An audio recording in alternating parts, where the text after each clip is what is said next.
I want to talk to you today about a concept called free rent. As I sit here by the Kosel, free rent in your head. We're talking about sinas chinam, about baseless hatred, and we've spoken about a few different manifestations of this.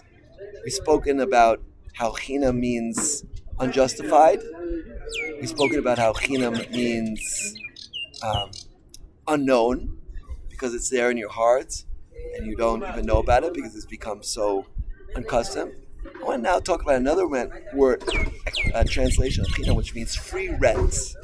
And there's a concept I heard once from one of the well-known psychologists in the world, Dr. Tversky, not Dr. Avram Tversky, Zatzal, but Dr. Yitzhak Tversky, Shlita, we call him. And he said, there's such a concept called free rent in your head, is that somebody does something to upset you. Let's give it a good example. Let's say they insult you to your face. And you're pretty upset, right? And you try to make up with them, it doesn't really work out. And it just sits in your head for like a long time. It could be days, weeks, months, years. And they're just sitting in your head or your heart and bothering you. And said Dr. Tversky, you're just giving them free rent. It's very. The Nefesh HaChaim says that the Jewish mind is a very, very holy place, and the transgression that Titus did in the Kodesh Kodashim behind this wall, a terrible transgression. I'm not even going to mention what it was. Right? If a Jewish man has bad thoughts, has immoral thoughts, that's worse than Titus's transgression, right? Because the Jewish mind is directly connected with the neshama, with the soul. That's where the soul resides. And to let people have free rent in your head, right, which is not just free rent, but they're living there and bothering you and chiding you and disturbing you. This is not good. You shouldn't be letting people, if you have a valuable property, and my call is located in the Ramat Eshkol area of Yerushalayim, which today rent is like going between 8, 9, 10,000 shekels, like something like $3,000 for one bedroom, 2 bedrooms, and that's expensive rent, but that's cheap compared to up here. This is like a prime property, and to let someone up there, it's not simple. To live for free, a squatter. Why should you do that? Kick them out. They're not paying rent. Kick them out immediately. And it's not healthy they should be there. Right? Someone who's up there in your head with bad feelings, this is a constant transgression, 24/7 of sinat chinam. Or as we Ashkenazim say, sinat chinam. Sinat chinam. And sinat chinam means free rent.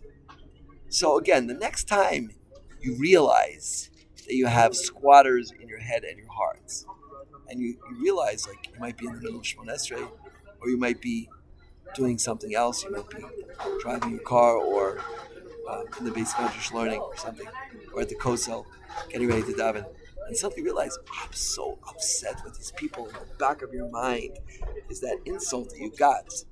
You have to realize that's free rent, and that's sinat chinam.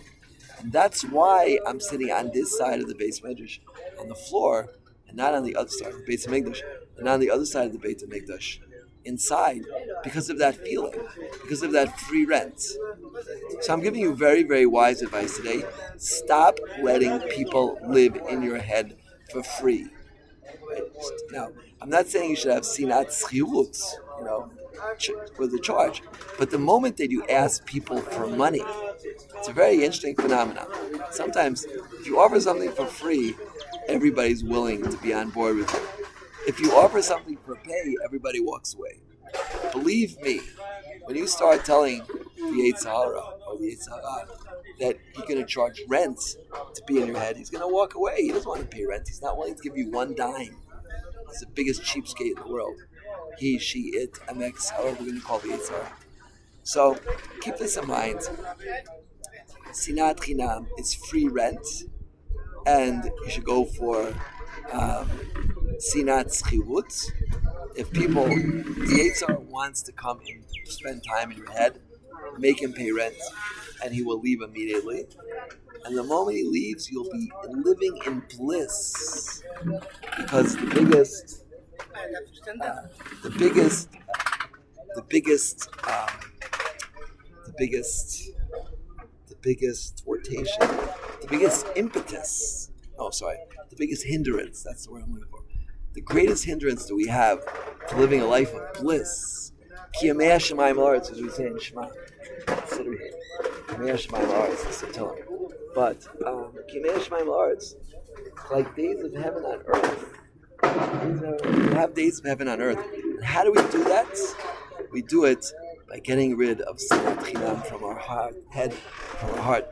And then we're living in bliss, in ecstasy, in euphoria, in utopia. We're living in utopia. So get rid of the squatters in your head, the people who are living in your mind for free. Stop letting them be there for free. Don't let them live there for pay either. Get rid of them completely and live a life of utopia, of bliss. Because the moment all Sinat Chinam is gone from your personality, from your heart, from everything, nothing bothers you. You're in seventh heaven. You're in Olam Haba, in the greatest place ever. So, B'ezras Hashem, we should all get there together. And I'm going to reiterate that I'm making a wedding on the 22nd on Tu B'Av. And in case you don't believe me, so here is the invitation right here. Take a look here. Malka Leah and Chaim Yitzchak Elchanan. And the wedding will be on the 15th of Av, which is Wednesday, August 22nd. And Chuppah promptly at 7, Ulam Beis Yisrael, Ezra's Torah 18, Ezra's Torah Street, Yerushalayim. Anybody watching this year who will be in Yerushalayim at the time, please come, because I'd love to get a mazel tov from you and get to know you better. Everyone should have a good, and say that. It should be a positive 9 days. It should be 9 days where we get rid of Sinat Chinam, get rid of those free squatters from our mind, and we should go up and up and up. Amen.